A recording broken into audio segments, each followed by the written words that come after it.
Welcome back to part 2 of our series on fixed wireless internet. So who is fixed wireless internet actually good for? Who should consider it?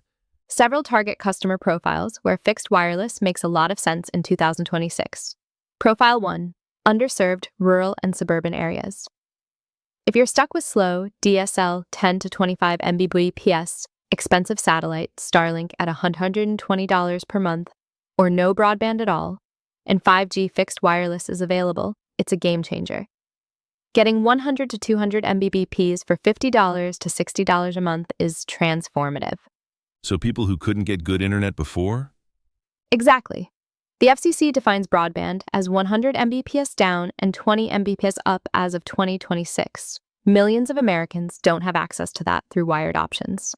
Fixed wireless is bridging that gap in many areas. Profile 2. Renters and apartments. If you're renting and don't want to deal with cable company installations, contracts, or equipment that needs professional setup, fixed wireless is perfect. Self-install, no holes drilled, take it with you when you move to a new address served by the same carrier. Profile 3. Cable-frustrated customers. People fed up with Cox, Spectrum, Frontier. The price increases, poor customer service, equipment fees, long contracts. Fixed wireless offers a simple alternative with transparent pricing and no contract. Profile 4. Moderate internet users. Households that stream video, browse, video call, but don't have extreme bandwidth needs. If you're not uploading massive files daily, not running servers, not gaming competitively, 100 to 250 Mbps down and 20 to 50 Mbps up is plenty. What about families with heavy usage? Profile 5. Multi-device households can work fine if the speeds are adequate. A family with 4 to 5 people streaming simultaneously can easily fit within 100 to 200 Mbps. Netflix 4K uses about 25 Mbps, so you could have 4 to 8 simultaneous 4K streams on typical T-Mobile speeds. Profile 6. People wanting quick internet. Need internet turned on today or this week, not waiting for a cable installation appointment in 10 days? Fixed wireless delivers immediately. Who is it not good for? Not ideal for competitive online gamers who need ultra-low latency and perfect stability. Fixed wireless latency of 25 to 40 ms is fine for casual gaming, but competitive esports players want wired fiber with sub-10 ms latency. Heavy uploaders, content creators, YouTubers, people who back up massive files to the cloud. The upload speeds of 15 to 50 Mbps are the weak point. Fiber gives you symmetric speeds, 1 gigabit per second up and down. People running home servers, hosting services, or needing static IP addresses. Fixed wireless gives you dynamic IPs that can change. And carrier-grade NAT can make hosting services difficult. Large households with extreme concurrent usage, like 8 or more people all streaming 4K simultaneously, gaming, video calling. You might hit capacity limits during peak times. Anyone who's available with fiber already. If you can get true gigabit fiber with symmetric speeds for similar pricing, that's technically superior to fixed wireless. Let's lay out the specific benefits. Why would someone choose fixed wireless over cable or DSL if DSL still exists? Benefit 1. Speed improvement for underserved areas. If your alternative is 10 Mbps DSL, yes, it is still out there. Getting 100 to 200 Mbps is a 10 to 20x improvement. Life-changing for remote work, streaming, online education. Benefit 2. Simple, fast deployment. From order to active internet in 1 to 3 days with self-installation. No technician appointments, no waiting weeks, no installation fees in most cases. Benefit 3. No contracts, no commitments. Month-to-month service, cancel anytime, no early termination fees. Price transparency. What you see is what you pay, often with auto-pay discounts. Benefit 4. Lower cost for many. Cable internet often starts at $60 to $80 per month and increases after promotional periods. Fixed wireless from T-Mobile is $50 to $60 flat, no promotional pricing games. You save $10 to $30 per month for many households. What about equipment fees? Benefit 5. No equipment rental fees. Cable companies charge $10 to $15 per month for modem rental, $80 to $120 per year. Fixed wireless gateway is included. No separate fees. Over a year, that's meaningful savings. Benefit 6. Bundling discounts. If you're already a T-Mobile, Verizon, or AT&T wireless customer, you often get $5 to $25 per month off home internet. Bundling wireless and home internet with the same carrier can save $100 to $300 annually. Benefit 7. Simplicity. One device, plug it in, connect. No modem, separate router, splitters, cable runs, outdoor wiring. Elegant, minimalist setup. Benefit 8. Portability within reason. You can't take it to a new address, but if you move within the same coverage area, you update your address, get new gateway settings, and you're back online. Easier than transferring cable service. Benefit 9. Unlimited or very high data caps. Unlike satellite or some cellular plans, most fixed wireless in 2026 is truly unlimited or has caps so high that typical users never hit them. Any reliability benefits? Benefit 10. No physical line vulnerabilities. Cable can be cut by construction, damaged by weather, chewed by animals. Fiber can be severed. Fixed wireless has no physical connection to your home. As long as the tower has power and backhaul, your service continues. That said, the flip side is you're dependent on wireless signal quality, which can vary with weather, congestion, and other factors. All right, let's be honest about the downsides. What are the real challenges and limitations? Challenge 1. Performance variability. Your speeds can fluctuate based on time of day, weather, network congestion, and physical conditions.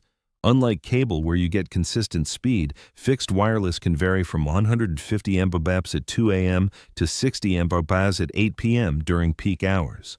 So it's not as reliable or consistent? Correct. Cable and fiber deliver very consistent speeds 24/7. Fixed wireless shares tower capacity with other users, so congestion affects you directly. Most users don't notice day to day, but heavy users during peak times might see slowdowns. Challenge 2. Upload speed limitations. This is the biggest technical limitation. Most fixed wireless in 2026 offers 15 to 50 Mbps upload speeds, while cable offers 10 to 50 Mbps, and fiber offers symmetric speeds up to 1 gigabits per second.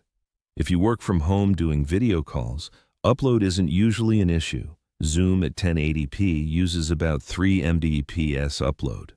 But if you're uploading hundreds of gigabits to cloud storage, rendering videos for YouTube, or backing up massive photo libraries, those 20 to 40 Mbps upload speeds are limiting compared to fiber's 500 to 1000 Mbps. Challenge 3. Latency higher than fiber. Fixed wireless latency is typically 25 to 40 milliseconds. Cable is 15 to 30 milliseconds. Fiber can be by to 15 milliseconds. For most activities, this doesn't matter, but for competitive gaming or real-time trading, every millisecond counts. Challenge 4. Limited availability. Despite expanding coverage, fixed wireless is still not available everywhere. Rural areas far from towers, addresses with poor line of sight, capacity-constrained markets, many addresses still can't get service. Challenge 5. Deprioritization during high usage. If you exceed 1 to 1.2 TDB monthly, you may be deprioritized during congestion. Most households use 200 to 600 gigabits per month, so this isn't an issue, but heavy 4K streaming households or large families can hit this threshold. What happens when you're deprioritized? You're not throttled to a crawl, but during peak network congestion like 7 to 10 p.m. when everyone's streaming, your traffic gets lower priority than users who haven't hit the threshold. You might see 100 Mbps instead of 200 Mbps during peak times. Challenge 6. Weather and environmental factors. Heavy rain, snow, or foliage growth can affect signal quality, especially on higher frequency 5G bands. This is usually minimal, but can be noticeable in severe weather. Challenge 7. Building material limitations. If you live in a concrete building, brick home, or house with metal siding, signal penetration can be challenging. You may need to place the gateway right at a window for adequate signal. Challenge 8. No static IP or advanced networking features. Most fixed wireless uses CGNAT, Carrier-grade network address translation. This makes it difficult or impossible to host servers, run VPNs from your home, port forward for specific applications, or get a static IP address. Challenge 9. Customer support variability. While improving, carrier customer support for home internet isn't always great. Since many customers are wireless customers first, the support infrastructure is sometimes not as robust as dedicated ISPs. Challenge 10. Future-proofing concerns. If fiber eventually comes to your neighborhood, it will likely outperform fixed wireless on uploads, latency, and consistency. Fixed wireless is best viewed as a current solution, not necessarily a 10-year permanent answer. Let's get concrete. Give me some real-world scenarios of how fixed wireless performs for different use cases. Sure, let's run through typical activities and see how fixed wireless handles them compared to cable or fiber. Scenario 1. Remote work video calls. Requirement: 5 to 10 Mbps down, 3 to 5 Mbps up, stable latency. Fixed wireless handles easily. Even basic fixed wireless with 50 Mbps down and 15 Mbps up is more than sufficient for multiple simultaneous Zoom calls. Multiple people on video calls simultaneously, still fine with typical fixed wireless speeds. Scenario 2. 4K streaming. Netflix, Disney+, etc. Requirement: 25 Mbps per stream.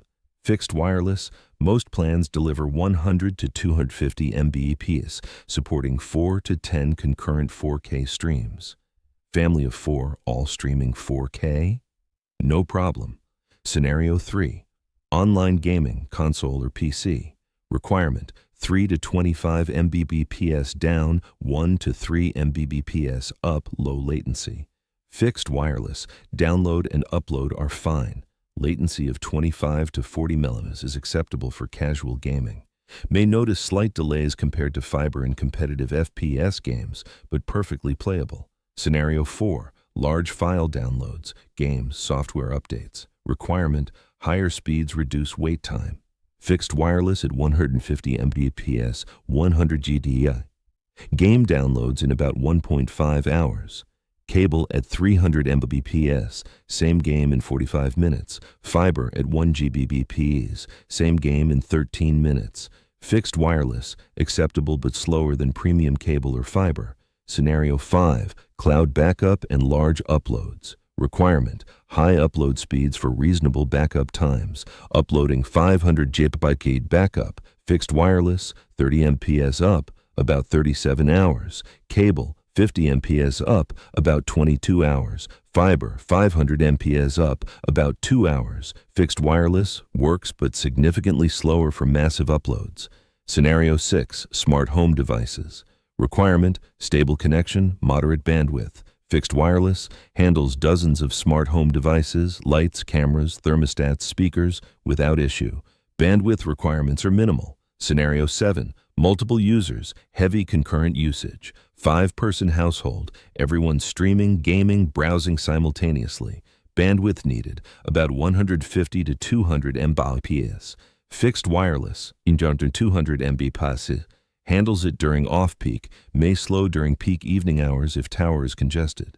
Cable, after 300 Mbps, handles consistently. Fiber, 1 Gbps. Overkill but handles easily. So for typical household use, it's fine, but power users might notice limitations? Exactly. 80 to 90% of households will have zero issues with modern fixed wireless.